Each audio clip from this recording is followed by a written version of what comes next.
friends, welcome back to my channel. I'm your YouTuber teacher. Now we are doing some application of trigonometry chapter exercise 9.1 question number 1. Last videos में आपने देखा था कि किस तरह से हमने टेबल चार्ट को लर्न किया था. sin 30 की वैल्यू, cos 30 की वैल्यू, tan 90 की वैल्यू जो भी आपको बताई गई थी. अब वो अप्लाई कैसे करना है, आपको क्वेश्चन हाइट एंड डिस्टेंस में ये चीज़ें सारी अप्लाई होती हैं. कैसे करना है, क्वेश्चन आपको इस फॉर्म में दिया होगा. A circus artist is climbing a 20 metre long rope. Means एक कोई सर्कस का कोई भी आर्टिस्ट, जैसे आपने देखा होगा वीडियोस में, मूवीज में, कहीं पे भी देखा होगा, तो एक रोप होती है जिसके ऊपर चलते हैं. तो इस टाइप से कोई भी एक सर्कस का कोई भी मेंबर, जो भी आर्टिस्ट है, वो उस 20 मीटर लॉन्ग रोप पे चल रहा है, विच इज टाइटली स्ट्रेच्ड, जो बिल्कुल टाइटली स्ट्रेच्ड है. मीन्स कहने का मतलब ये है कि उसमें कोई भी मोड़ नहीं है, लाइक बिल्कुल स्ट्रेट है.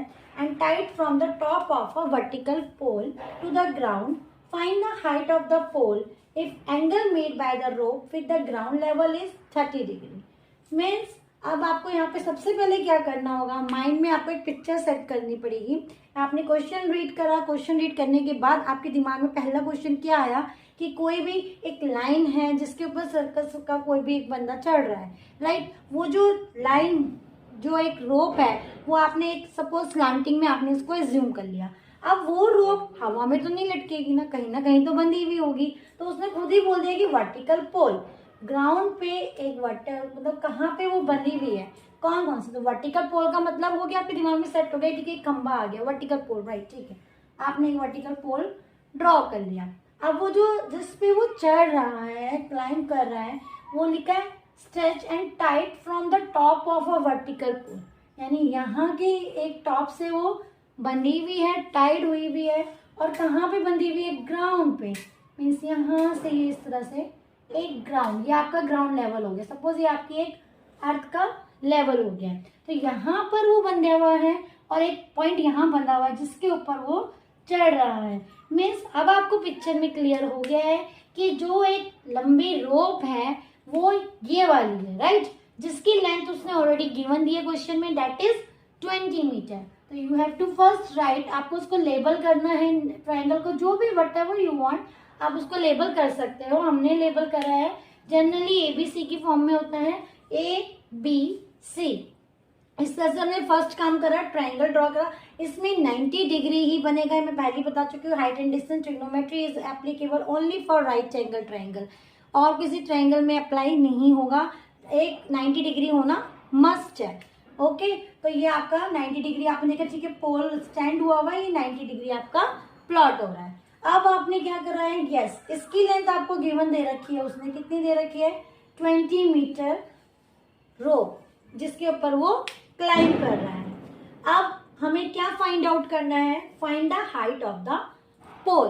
पोल हमने क्या लेट करा था, this one is a pole. ये हमने क्या लेट करा था, पोल है ना. तो अभी आपको क्या निकालना है, इसकी हाइट निकालनी है. मीन्स आपको ये वर्टिकल पोल कितना बड़ा है, मीन्स AB आपको फाइंड आउट करना है. आगे देखते हैं, इफ एंगल मेड, एंगल बन रहा है किस से, बाय द रोप, एक तो रोप से बन रहा है, विद द ग्राउंड, ग्राउंड हमने ये लिया था ना, ग्राउंड पॉइंट. मीन्स रोप और ग्राउंड, जहां भी रोप और ग्राउंड मीट कर रहे हैं, मीन्स ये एंगल आपका हो गया 30 डिग्री. वो उसने क्वेश्चन में गिवन दिया हुआ है. अब आपको क्लियर हो गया है इस पिक्चर के अंदर इजीली. रोप आपकी 20 मीटर है, पोल की हाइट डोंट नो, वही निकालनी है, और आपको 30 डिग्री का एंगल गिवन है. अब फर्स्ट थिंग हम क्या करेंगे, जो भी आपका गिवन है हम उन चीज़ों को पहले लिख लेते हैं. यस, आपको AC गिवन है 20 मीटर, फाइंड आउट करना है AB. इसको हमने लेट कर लिया x मीटर, जो निकालना होता है उसको x लेट कर लेते हैं. और आपको क्या गिवन है, थीटा इज 30 डिग्री. ये तीन चीजें आपको अब आपने लिख ली हैं, जो दिया हुआ है और जो निकालना है. अब इसके अंदर हमने क्या देखा, इसके अंदर एक चीज मैं आपको ऐसा पॉइंट बताऊंगी जिससे ये क्वेश्चन कभी भी गलत नहीं होगा. आपकी लाइफ में कैलकुलेशन पार्ट्स भी कभी गलत नहीं होंगे. जिनको क्रॉस मल्टीप्लाई करने में दिक्कत आती है उनके लिए ये चीज बेस्ट है. यस तो इसके अंदर आपका ए बी आपको पता नहीं है, एक्स लेट कर लिया, ए सी 20 थीटा। अब मैं बता, इसके अंदर आपको कभी भी गलती नहीं होगी। वो क्या है, इन क्वेश्चंस में जो भी आपको फाइंड आउट करा, ध्यान से सुनिए ये पॉइंट, क्योंकि ये पॉइंट सबसे मेन है। अगर ये आपने कैच कर लिया कभी भी गलती नहीं होगी इसमें आपकी।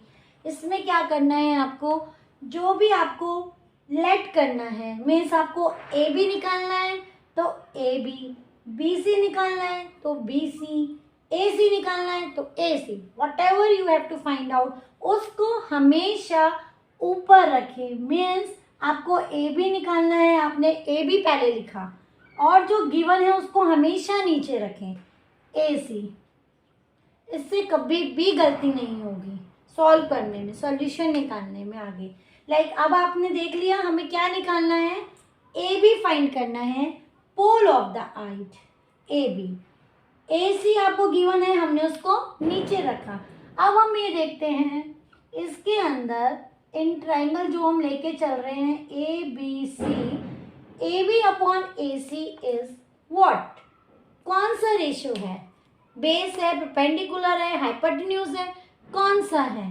तो ए बी हमने देखा, मैंने एक चीज़ लास्ट वीडियो में भी बताई थी, हमेशा याद रखना ये चीज़, जो भी एंगल आप ले रहे हो ठीक उसके सामने वाला ही परपेंडिकुलर होता है। समटाइम आप क्या करते हो, आपको ये एंगल गिवन होता है, आपको निकालना होता है साइड साइड से, बच्चे इसे ही परपेंडिकुलर ले लेते हैं जबकि ये एंगल गिवन होता है। ऐसा नहीं करना है, जो एंगल आपको गिवन है उसके सामने वाला ही परपेंडिकुलर। जनरली एंगल यहीं पे गिवन होते हैं, इसलिए आप इसको ए बी को परपेंडिकुलर लोगे, राइट। तो अभी आपका क्या है, ए बी परपेंडिकुलर है, ए सी इज व्हाट, हाइपोटेन्यूज। तो अभी आपको रेशियो पता चला, इट्स पी अपॉन एच। अब आपने जल्दी से फटाफट अपने माइंड में रिकॉल किया जो हमने पढ़ा था, पंडित बद्रीनाथ प्रसाद हर हर बोले सोना चांदी तोले, या बचपन से नहीं कहेंगे पर आपको बहुत पहले से आप सीखते आ रहे हो, बहुत जर्नल हो गया है ये। तो इसके अंदर आपको पता है कि पंडित और हर हर बोले में से ये किसका था, ये किसका होता है, साइन थीटा का। किसका होता है, P upon H is sine theta का। रफ में आई शो यू, पंडित बद्रीनाथ प्रसाद हर हर बोले सोना चांदी तोले, इस टाइप से आपने ये करा था, राइट। तो अब आपने देखा पी अपॉन एच, ये किसका आ रहा है, साइन का। तो आपने क्या लिखा, साइन थीटा, राइट। अब इसके अंदर थीटा आपको गिवन है, कितना है theta angle, sine 30 degree, right. अब आप वैल्यू पुट कर रहे हैं, हम कुछ भी एक्स्ट्रा नहीं कर रहे हैं इसके अंदर में, हमने कुछ नहीं करा है, सिर्फ अब जो वैल्यूज आपको यहाँ अपने गिवन में लिख लिया था ना चार्ट, इससे आपको इजी हो गया, ना आपको क्वेश्चन पढ़ने की जरूरत, ना डायग्राम देखने की जरूरत, बिकॉज आपने यहाँ पे सारा कुछ लिख लिया है। फटाफट वैल्यूज पुट करते हैं, नथिंग एल्स। साइन थीटा की जगह 30 रखा। अब आपको ए बी आपको हमने एक्स लेट करा था, चलो एक्स रख देते हैं, ए सी कितना था, 20 था, ओके। अब आएगी टेबल की बारी, जो मेरी क्लास वीडियोस में भी आया था, साइन 30 की मैंने इजीली लर्न करना आपको बताया था, उसकी वैल्यू कितनी होती है, 1/2। इसकी प्रैक्टिस आपको करनी पड़ेगी एंगल्स की, और लर्न करने का तरीका ऑलरेडी मैं अपनी लास्ट वीडियोस में, प्रीवियस वीडियोस में बता चुकी हूँ, बहुत ही ईजी वे में है, हो सके तो उसको जरूर देखना अगर इसमें प्रॉब्लम होती है तो ये आपका 1/2 है। साइन 30 की डिग्री की वैल्यू आपकी x 1/2 आ गई। अब ये x अपॉन 20 इसको एज इट इज हमने कैरी कर दिया, एज इट इज उतार दिया। अब हमको आपने अलजेब्रा में सीखा होगा प्रीवियस क्लासेस में x की वैल्यू को कैसे फाइंड आउट करते हैं। अब क्या करते हैं, जो 20 है, x जिसकी वैल्यू निकालनी है उसको वहीं रखेंगे इस तरह से। ये 20 इसके साथ क्या हो रहा है, डिवाइड हो रहा है, तो ये इधर आके क्या हो जाता है, multiply, means 1/2 as it is रहेगा, बट 20 इसके साथ मल्टीप्लाई होगा। अगर आपको प्रॉब्लम है तो अभी मेरी अलजेब्रा की भी वीडियोस चल रही हैं, आप उसमें ये कॉन्सेप्ट देख सकते हैं।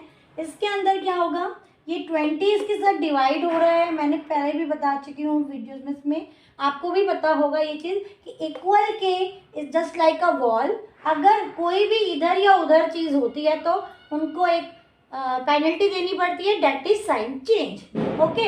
अगर प्लस है तो माइनस करते हैं, माइनस है तो प्लस करते हैं, मल्टीप्लाई है तो डिवाइड, एंड डिवाइड है तो मल्टीप्लाई। तो यहाँ पे x जो है that is a king, because we have to find out x। x के साथ एक नंबर है 20 जिसको हमें सेपरेट करना है। सेपरेट करने के लिए हमने देखा कि x के साथ 20 का क्या रिलेशन है।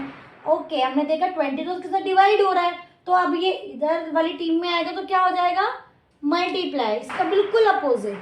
तो अब यहाँ पे ये इधर आ गया, एक वे में ये समझो, यानी नीचे वाला नंबर ऊपर आ जाएगा। ओके, इसके नीचे कुछ नहीं है, यू कैन टेक 1। अब हम इसको कैंसिल कर देंगे लोएस्ट टर्म में, जैसे आपने करा पहले क्लासेस में, 2 1 जा 2, 2 10 जा 20। नाउ अब आपके 1 1 1 है, अब आप सॉल्व नहीं कर सकते। 10 1 जा 10, 1 1 जा 1, लिखो नीचे 1 कोई अंडरस्टूड होता है, मीन्स अब आपका आंसर जो आ गया x equal to 10 metre. Metre में क्वेश्चन है इसलिए मीटर। एक चीज और गाइस, ये जो यूनिट है ये लिखना मत भूलना, इसके मार्क्स बोर्ड एग्जाम में बिल्कुल कटते हैं, बिल्कुल कटते हैं। जी हाँ, आपको यूनिट जरूर जरूर जरूर लिखनी है, जो भी यूनिट आपको क्वेश्चन में गिवन है या जो भी आप निकाल रहे हो, राइट। तो अभी आपका 10 मीटर क्या आ गया, x की वैल्यू, x क्या था, AB था। अब हम AB से इधर आएंगे, AB क्या था, पोल की लेंथ, यानी कि now you have find length of pole. तो answer is 10 metre. Now got it, I hope आपको समझ में आया होगा। एक बार जल्दी से रिकॉल करते हैं क्वेश्चन को फटाफट से। सर्कस का आर्टिस्ट है, एक रोप पे चढ़ रहा है, रोप बिल्कुल स्लैंटिंग होगी तभी चढ़ रहा है वो, क्योंकि उसने ऑलरेडी बोल रखा है कि वो जो सिरा है वो बंधा हुआ है एक वर्टिकल पोल, वर्टिकल मीन्स खड़ा हुआ, तो एक बिल्कुल स्ट्रेट जो 90 डिग्री एंगल ही बनाएगा अर्थ के साथ, उसके एक ग्राउंड लेवल पे बंधा हुआ है, एक उसके टॉप पे बंधा हुआ है, उसको हमने एक ट्रायंगल की फॉर्म दे दिया है। एंगल गिवन है 30 degree with the ground and the length of जो रोप, जो भी रोप दिया उन दोनों के बीच में 30 डिग्री बन रहा है। हमने डायग्राम का नेम लेबल किया, जो गिवन था AC 20, AB जो निकालना था x, एंगल गिवन था एंगल लिखा, जो निकालना है उसको ऊपर रखा, जो आपको गिवन है उसको नीचे रखा। हमने देखा ये क्या बन रहा है, इट्स PHB की फॉर्म में क्या बन रहा है, हमने देखा P अपॉन H। ओके, हमने माइंड में रिकॉल किया, okay that is equal to sine theta, values को पुट किया, थीटा की जगह 30, x जो हमें निकालना था x as it is, AC आपको गिवन था 20, फटाफट से आपने वैल्यूज को देखा, साइन 30 में क्या होता है, ओके याद आया 1/2 होता है, वैल्यू पुट करी, क्रॉस मल्टीप्लाई किया, 20 को 2 ले गए, कट पिट के जो भी आपका आंसर आ गया लास्ट में, फाइनल आंसर इज 10 मीटर। तो finally you got a answer in a very easy way, nothing, कुछ भी आपको मेहनत नहीं इसमें करनी, सिर्फ एक कॉन्सेप्ट आपको दिमाग में रखना है, क्वेश्चन को समझो, माइंड में एक इमेजिनरी आपको आना चाहिए, आपको एकदम इमेजिन हो जाना चाहिए कि अच्छा क्वेश्चन में ऐसे कह रहा है। एक रफ डायग्राम फर्स्ट ड्रॉ करो, देन फाइनल करो, उसके बाद जो जो गिवन है देन जो निकालना है उसको ऊपर रख के, एंड देन कैलकुलेशन पार्ट, उसके बाद आपका आंसर आपके सामने होगा। ओके, तो अभी आपको आई होप ये समझ में आ गया होगा अच्छे से। Thank you.